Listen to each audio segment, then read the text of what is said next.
नमस्कार दोस्तों, स्वागत है आप सभी का हमारे चैनल आस्था व्रत कथा में। आज की वीडियो में हम सुनेंगे शनिवार व्रत कथा। तो चलिए आइए शुरू करते हैं आज की कथा। एक समय स्वर्गलोक में सबसे बड़ा कौन के प्रश्न पर 9 ग्रहों में वाद विवाद हो गया।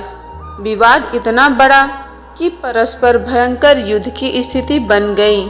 निर्णय के लिए सभी देवराज इंद्र के पास पहुंचे और बोले, हे देवराज, आपको निर्णय करना होगा कि हम में से सबसे बड़ा कौन है। देवताओं का प्रश्न सुनकर देवराज इंद्र उलझन में पड़ गए। इंद्र बोले, मैं इस प्रश्न का उत्तर देने में असमर्थ हूँ। हम सभी पृथ्वी लोक में उज्जैनी नगरी में राजा विक्रमादित्य के पास चलते हैं।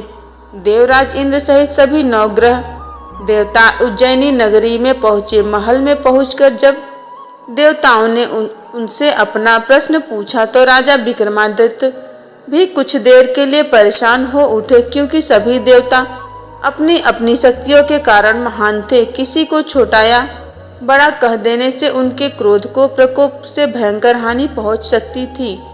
अचानक राजा विक्रमादित्य को एक उपाय सूझा कि उन्होंने विभिन्न धातुओं स्वर्ण, रजत, चांदी, कांसा, ताम्र, तांबा, सीसा, रागा, अभ्रक, लोहे और 9 आसन बनवाए।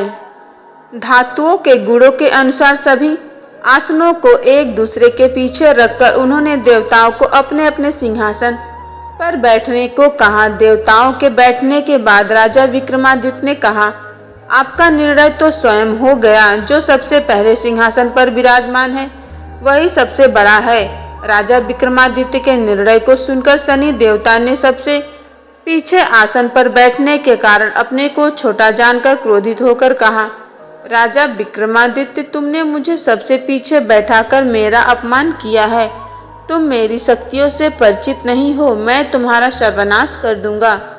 शनि ने कहा, सूर्य एक राशि पर 1 महीने में, चंद्रमा 2.25 दिन, मंगल 1.5 महीने, बुध और शुक्र 1 महीने, बृहस्पति 13 महीने रहते हैं, लेकिन मैं किसी राशि पर 7.5 वर्ष तक रहता हूँ।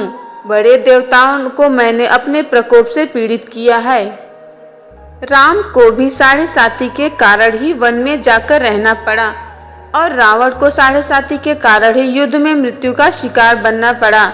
राजा, अब तू भी मेरे प्रकोप से नहीं बच सकेगा। इसके बाद अन्य ग्रहों के देवता तो प्रसन्नता के साथ चले गए, परंतु शनिदेव बड़े क्रोध के साथ वहां से विदा हुए। राजा विक्रमादित्य पहले की तरह ही न्याय करते रहे। उनके राज्य में सभी स्त्री पुरुष बहुत ही आनंद से जीवन यापन कर रहे थे। कुछ दिन ऐसे ही बीत गए। उधर शनि देवता अपने अपमान को भूले नहीं थे। विक्रमादित्य से बदला लेने के लिए एक दिन शनि देव ने घोड़े के व्यापारी का रूप धारण किया और बहुत से घोड़ों के साथ उज्जैनी नगरी पहुंचे। राजा विक्रमादित्य ने राज्य में किसी घोड़े के व्यापारी के आने का समाचार सुना तो अपने अश्वपाल को कुछ घोड़े खरीदने के लिए भेजा। घोड़े बहुत कीमती थे। अश्वपाल ने जब वापस लौटकर इस संबंध में बताया तो राजा विक्रमादित्य ने स्वयं आकर एक सुंदर व शक्तिशाली घोड़ा को पसंद किया। घोड़े की चाल देखने के लिए राजा उस घोड़े पर सवार हुए तो वह घोड़ा बिजली की गति से दौड़ पड़ा। तेजी से दौड़ता घोड़ा राजा को दूर एक जंगल में ले गया और फिर राजा को वहां गिराकर जंगल में कहीं गायब हो गया। राजा अपने नगर को लौटने के लिए जंगल में भटकने लगा, लेकिन उन्हें लौटने का कोई रास्ता नहीं मिला। राजा को भूख प्यास लग आई। बहुत परेशान घूमने पर उसे एक चारावाह मिला। राजा ने उससे अपनी पानी मांगा। पानी पीकर राजा ने उस चरवाहे को अपनी अंगूठी दे दी। फिर उससे रास्ता पूछकर वह जंगल से निकलकर पास के नगर में पहुंचे। राजा ने एक सेठ की दुकान पर बैठकर कुछ देर आराम किया। उस सेठ ने राजा से बातचीत की तो राजा ने उसे बताया कि मैं उज्जैनी नगरी से आया हूँ। राजा के कुछ देर दुकान पर बैठने से सेठ जी की बहुत बिक्री हुई। सेठ ने राजा को बहुत भाग्यवान समझा और खुश होकर उसे अपने घर भोजन के लिए ले गया। सेठ के घर में सोने का एक हार खूंटी पर लटका हुआ था। राजा को उस कमरे में छोड़कर सेठ कुछ देर के लिए बाहर गया। तभी एक आश्चर्यजनक घटना घटी। राजा के देखते देखते सोने के उस हार को खूंटी निगल गई। सेठ ने कमरे में लौटकर हार को गायब देखा तो चोरी का संदेह राजा पर ही किया, क्योंकि उस कमरे में राजा अकेला बैठा था। सेठ ने अपने नौकरों से कहा कि इस परदेसी को रस्सियों से बांधकर नगर के राजा के पास ले चलो। राजा ने विक्रमादित्य से हार के बारे में पूछा तो उसने बताया कि उससे के देखते ही खूंटी ने हार को निगल लिया। इस पर राजा ने क्रोधित होकर चोर के आरोप में अपने विक्रमादित्य के हाथ पांव कटवाने का आदेश दे दिया। राजा विक्रमादित्य के हाथ पांव काटकर उसे नगर में की सड़क पर छोड़ दिया गया।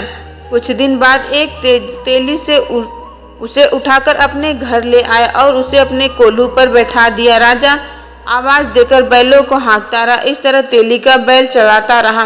राजा को भोजन मिलता रहा। शनि के प्रकोप से 7.5 पूरी होने पर वर्षा ऋतु प्रारंभ हुई। राजा विक्रमादित्य एक रात में मेघ मल्हार गा रहा था कि तभी नगर के एक राजा की लड़की राजकुमारी मोहिनी रथ पर सवार उस तेली के घर के पास गुजरी। उसने मेघ मल्हार सुना तो उसे बहुत अच्छा लगा और दासी को भेजकर गाने वाले को बुला लाने को कहा।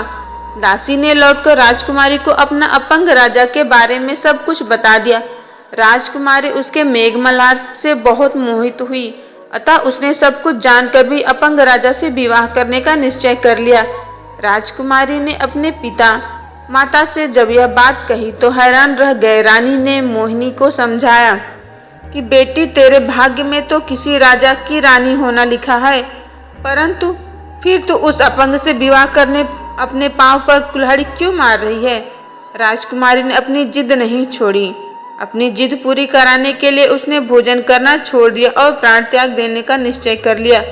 आखिर राजा रानी को विवश होकर अपंग विक्रमादित्य से राजकुमारी का विवाह करना पड़ा। विवाह के बाद राजा विक्रमादित्य राजकुमारी तेली के घर में रहने लगे। उसी रात स्वप्न में शनिदेव ने राजा से कहा कि राजा, तुमने मेरा प्रकोप देख लिया, मैंने तुम्हें अपमान का दंड दिया। राजा ने शनिदेव से क्षमा करने को कहा और प्रार्थना की, हे शनिदेव, आपने जितना मुझे दुख दिया अन्य किसी को न देना। शनिदेव ने कुछ सोचकर कहा, राजा, मैं तुम्हारी प्रार्थना स्वीकार करता हूँ। जो कोई स्त्री पुरुष मेरी पूजा करेगा, शनिवार को व्रत करके मेरी व्रत कथा सुनेगा, उस पर मेरी अनुकंपा बनी रहेगी। प्रातःकाल राजा विक्रमादित्य की नींद खुली तो अपने हाथ पांव देखकर राजा को बहुत खुशी। उसने मन में ही शनिदेव को प्रणाम किया। राजकुमारी भी राजा के हाथ पांव सही सलामत देखकर आश्चर्य में डूब गई। तब राजा विक्रमादित्य ने अपना परिचय देते हुए शनिदेव के प्रकोप की सारी कहानी सुनाई। सेठ को जब यह बात पता चला तो दौड़ता हुआ तेली के घर पहुंचा और राजा के चरणों में गिरकर क्षमा मांगने लगा। राजा ने उसे क्षमा कर दिया, क्योंकि यह तो शनिदेव के प्रकोप के कारण हुआ था। सेठ राजा को अपने घर ले गया और उसे भोजन कराया। भोजन कराते समय वहाँ एक आश्चर्यजनक घटना घटी। सबके देखते देखते उस खूंटी ने हार उगल दिया। सेठ जी ने अपनी बेटी का विवाह भी राजा के साथ कर दिया और बहुत से स्वर्ण आभूषण, धन आदि देकर राजा को विदा किया।